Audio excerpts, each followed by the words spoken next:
이란 북부 길란주에 있는 매장지 카스피의 연안 위의 언덕들은 공기가 습기로 가득 차 있고 토양은 그 어떤 곳보다 비밀을 잘 간직하고 있다. 테헤란 사회복지재활과학대학의 5화의 고고학자들이 기원전 3세기에서 기원 후 3세기 사이에 파르티아 제국 시대로 추정되는 지하묘지에서 뼈 조각들을 수습하고 있습니다. 이 해골들은 매우 섬세한 상태입니다.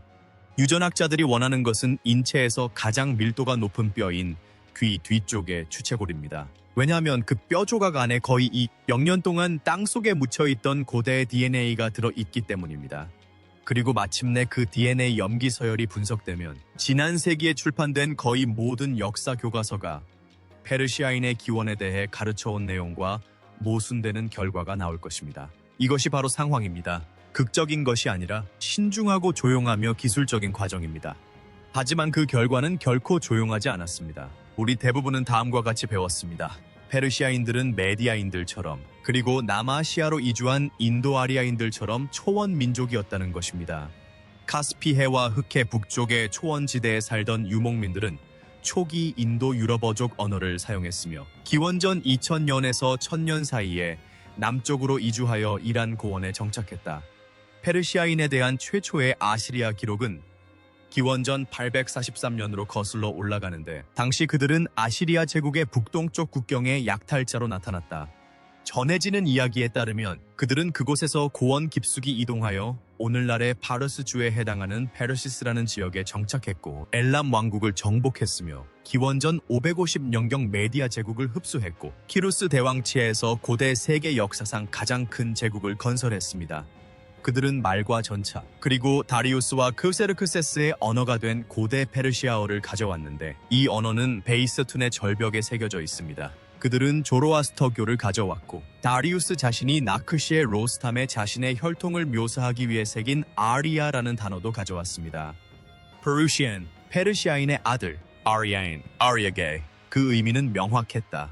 페르시아인들이 도착했다. 그들은 외부인이었지만 내부인이 되었고 정복자였지만 문명화자가 되었다. 그리고 이 이야기는 수십 년 동안 기정사실처럼 여겨졌다. 언어학적 증거도 강력했다. 고대 페르시아어는 인도 유럽어족의 인도이란 어패에 속하며 이 어족은 폰토스 카스피의 스텝 지역으로 거슬러 올라가는데 이는 언어학자들 사이에서 거의 이의를 제기하지 않는 확실한 사실입니다. 조로아스터교의 신성한 언어인 고대 아베스타어는 베다 산스크리트어와 매우 유사하여 학자들은 문장 전체를 소리 하나하나씩 옮겨 적을 수 있을 정도입니다. 두 언어가 공통 조상으로부터 유래했으며 그 조상이 중앙아시아 어딘가에 있던 단일 공동체에서 사용되다가 분리되어 각기 다른 방향으로 이동했을 경우에만 그러한 근접성이 설명될 수 있다. 고고학적 증거 또한 이를 뒷받침하는 것으로 보였다. 기원전 2100년경으로 추정되는 신타슈타 문화는 가장 오래된 것으로 알려진 전차를 제작했습니다. 그 후계 문화인 안드로노보 문화는 중앙아시아 스텝 지역으로 퍼져나갔고 안드로노보 유적지와 남쪽의 박트리아 마르기아나 복합 유적지 사이의 물질적 연결은 이란과 인도로 향하는 남행 통로를 시사했다. 모든 조각들이 맞아떨어졌다. 페르시아인들은 북쪽에서 왔다. 하지만 언어와 DNA는 항상 같은 방향으로 전달되는 것은 아니며 바로 그 점이 이 이야기의 핵심입니다. 교과서 모델이 오랫동안 유지된 이유를 이해하려면 당시 사용 가능한 도구가 무엇이었는지 알아야 합니다. 20세기 대부분 동안 기원에 대한 질문은 오로지 언어학과 고고학만으로 답을 찾았습니다. 언어 계통이 어디에서 갈라져 나왔는지, 전차 매장지가 어디에서 나타났는지, 공통된 토기 양식과 말 제갈 디자인을 살펴보았습니다. 그리고 이러한 모든 단서들은 스텝 지역으로 귀결되었습니다. 그 논리는 어느 정도 타당했다. 언어가 스텝 지역에서 유래했다면 그 사람들도 스텝 지역에서 왔을 것이다.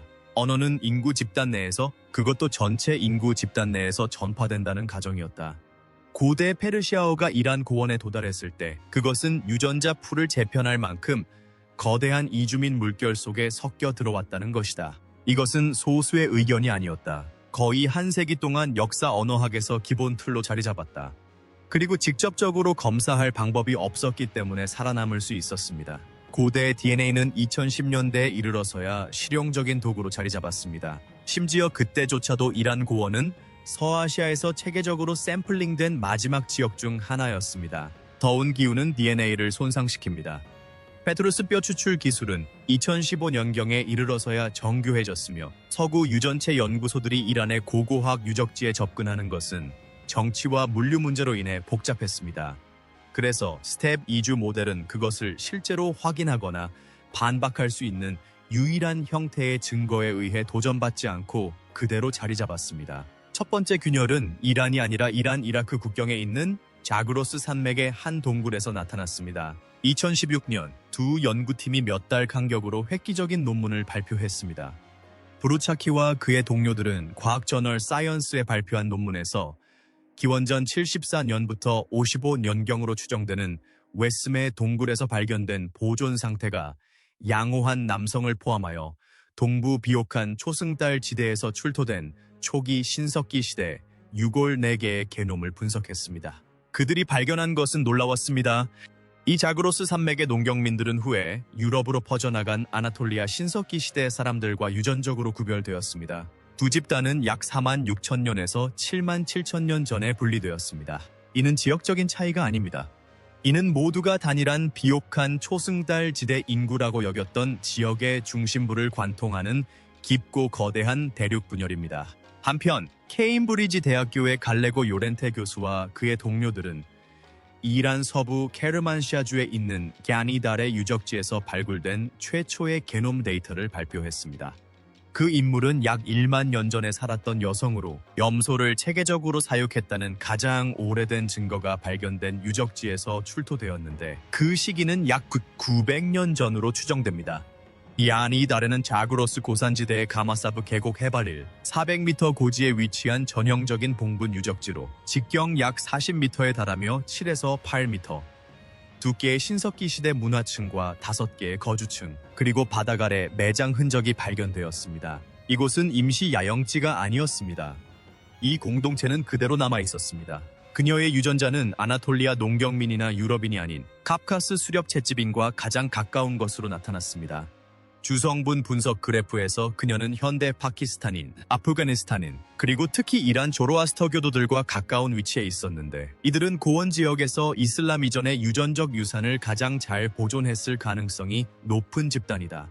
그녀의 목의 혈통과 다른 갸니달의 유적 구성원들의 혈통에는 R이 X, J, H 배위와 같은 하플로그룹이 포함되어 있었는데 이 혈통들은 오늘날 서아시아와 남아시아 인구에서도 여전히 발견됩니다. 1만 년이 지난 지금도 그 연결고리는 여전히 남아 있습니다. 2개의 서로 다른 팀이 2개의 서로 다른 유적지에서 조사했지만 결론은 동일했습니다. 1만 년 전 이란 고원에 살았던 사람들은 유럽 농업의 뿌리가 된 유전자 풀과는 다른 집단이었습니다. 그들은 빙하기 말기부터 어쩌면 그 이전부터 그곳에 뿌리 깊게 자리 잡은 독자적인 인구 집단이었습니다. 자, 이제부터 상황이 정말 복잡해집니다. 스텝 지역 이주 모델은 언어에 관해서는 결코 틀리지 않았습니다. 고대 페르시아어는 인도 유럽어족에 속합니다. 언어학적 증거는 압도적입니다. 문제는 항상 그 언어를 전파한 사람들이 누구였느냐는 것이었습니다. 그리고 고원지대에서 더 많은 고대의 DNA가 축적됨에 따라 돌이켜보면 그 해답은 명백했습니다. 하지만 당시에는 이 연구 분야에 큰 충격을 주었습니다. 아케메네수 제국, 페르티아 제국, 사산 왕조, 즉 우리가 페르시아인이라고 부르는 사람들은 유전적으로 대부분 토착민이었습니다. 2025년 암자디와 그의 동료들은 이란 고원에서 발굴된 고대 DNA를 대상으로 한 최대 규모의 연구 결과를 발표했습니다. 50개의 샘플, 9개의 고고학 유적지, 기원전 4700년부터 서기 1300년까지의 13개의 핵게놈, 이란 북부의 마르신차이, 리아르상반, 베스타민과 같은 유적지에서 발굴된 아케메네스 왕조, 페르디아, 사산 왕조 시대 사람들의 유전적 특징은 신석기 시대부터 고원지대에 존재해온 동일한 2가지 조상 구성 요소가 지배적인 것으로 나타났다. 카프카스 수렵 채집인과 관련된 조상 및 초기 신석기 시대,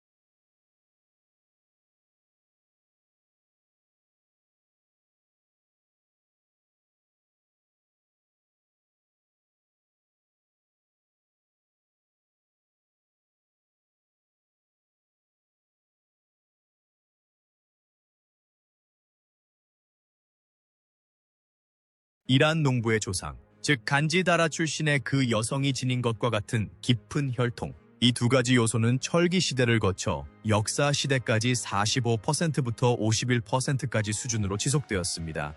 연구진 스스로의 표현을 빌리자면 청동기 시대 스텝 지역의 혈통, 즉 인도 이란 유목민의 대규모 이주에서 예상되는 특징은 상대적으로 미미했습니다.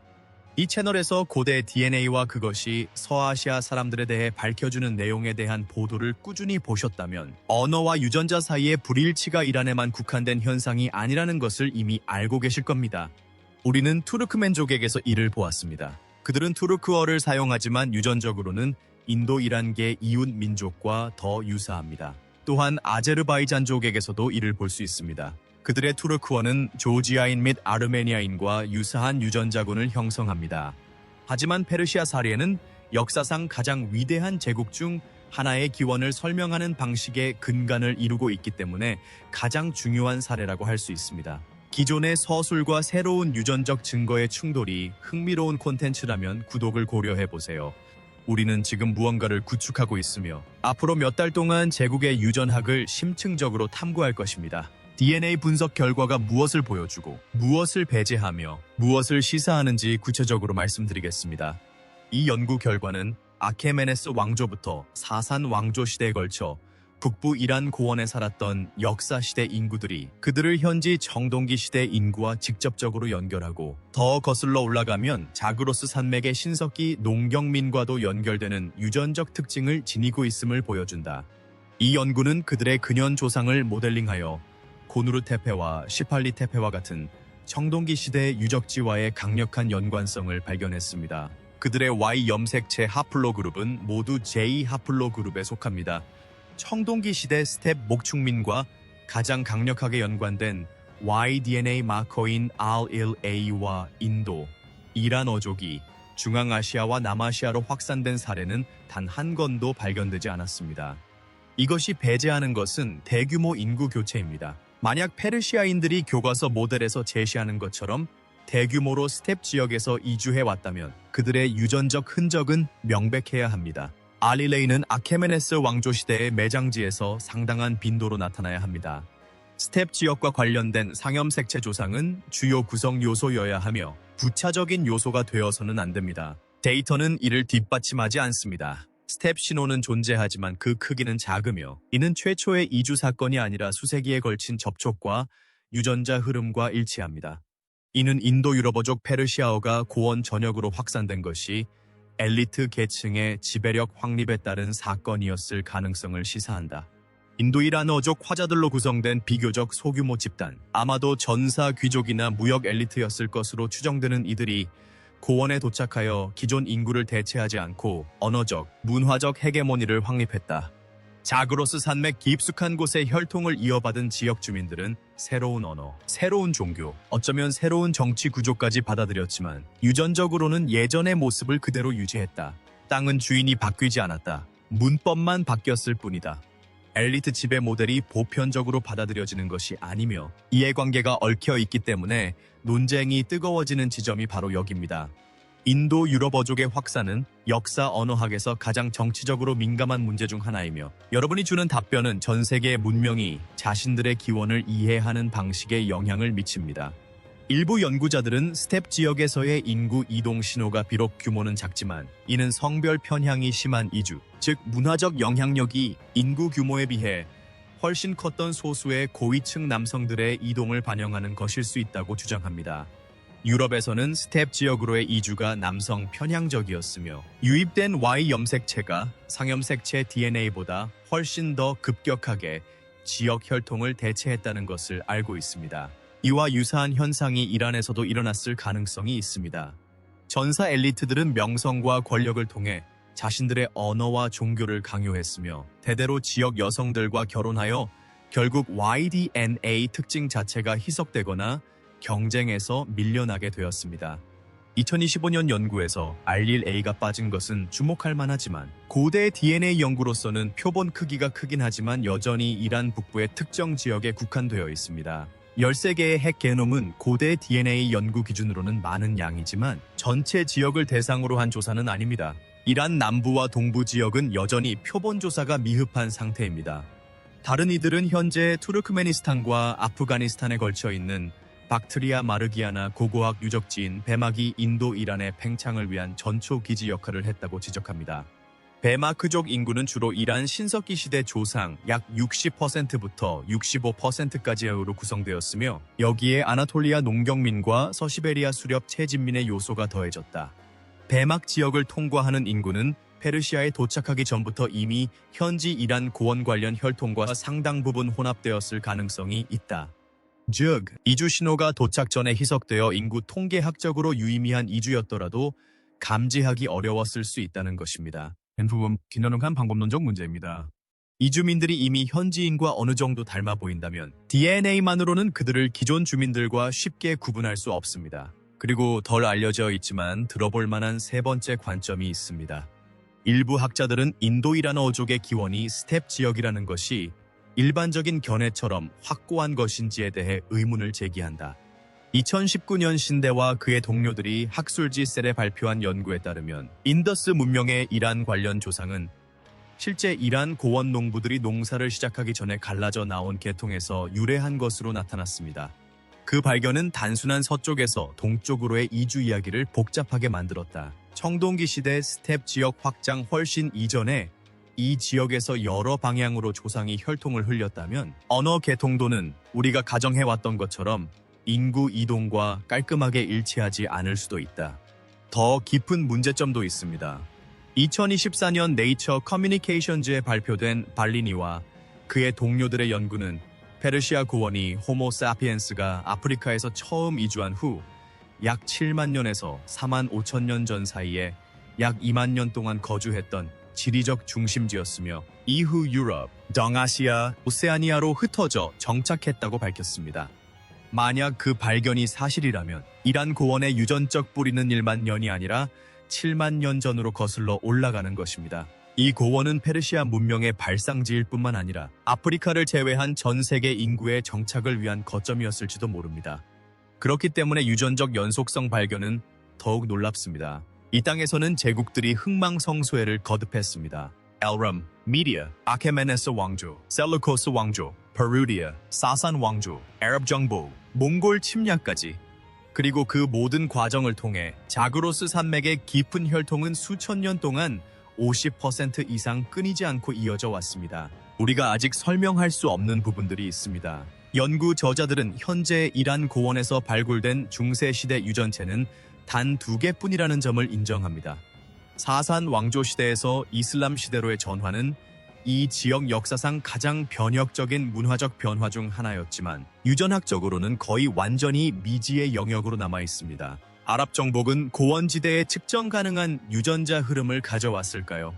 니샤푸르와 메르브 같은 도시들을 파괴한 몽골 침략이 동유라시아에 뚜렷한 흔적을 남겼을까요? 우리는 알 수 없습니다. 또한 스텝 지대에 흔적이 나타나지 않은 지리적 범위가 어느 정도인지도 정확히 알 수 없습니다. 카스피의 남쪽의 북부이라는 고원의 한 단면에 불과합니다.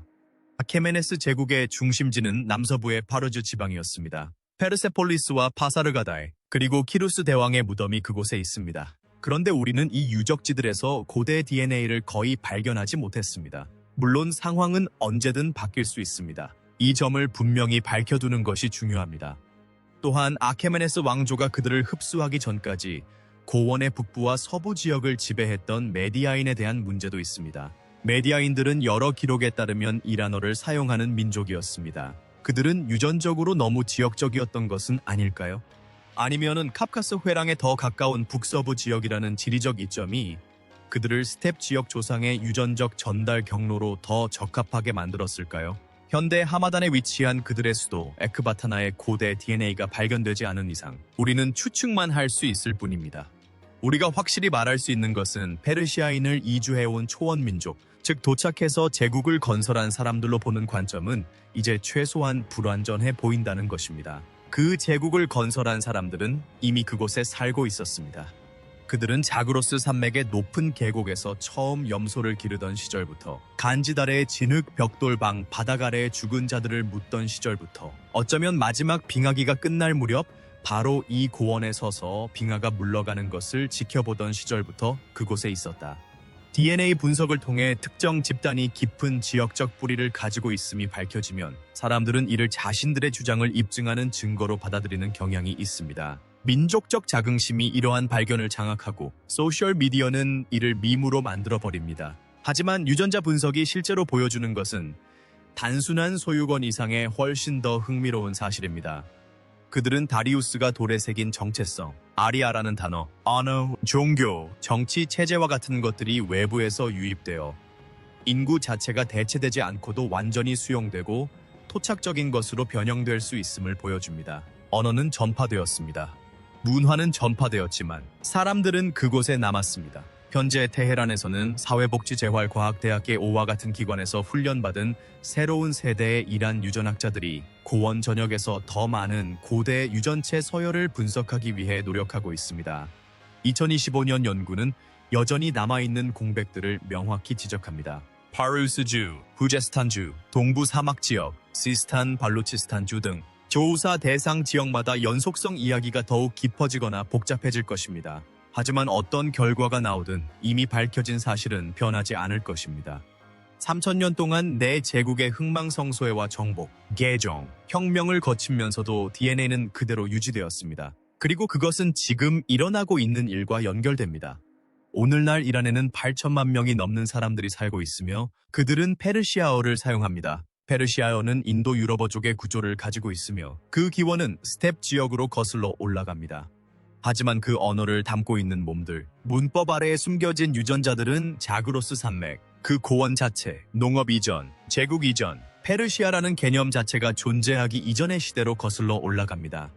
2025년 연구의 저자들은 이를 역사적 이주와 문화적 변화에도 불구하고 유지되는 유전적 안정성이라고 설명합니다. 과학 논문에서 다소 절제된 표현으로 사용되었지만 그 의미를 되짚어보면 엄청난 무게감을 지닙니다. 페르시아인의 조상들은 도착하는 것이 아니었다. 그들은 이미 고향에 있었다. 만약 페르세폴리스나 아케메네스 제국의 실제 의례 중심지였던 파사르갓에서 발견된 고대 DNA가 북부 이란에서 나타나는 것과 같은 자그로스 산맥에 뿌리를 둔 연속성 패턴을 확인시켜준다면 이는 인도 유럽어족이 어떻게 확산되었는지에 대한 역사에 어떤 의미를 갖는 것일까? 그렇다면 우리는 언어 계통을 활용하여 세계 다른 지역의 이주 양상을 재구성하는 방식을 재고해야 할까요?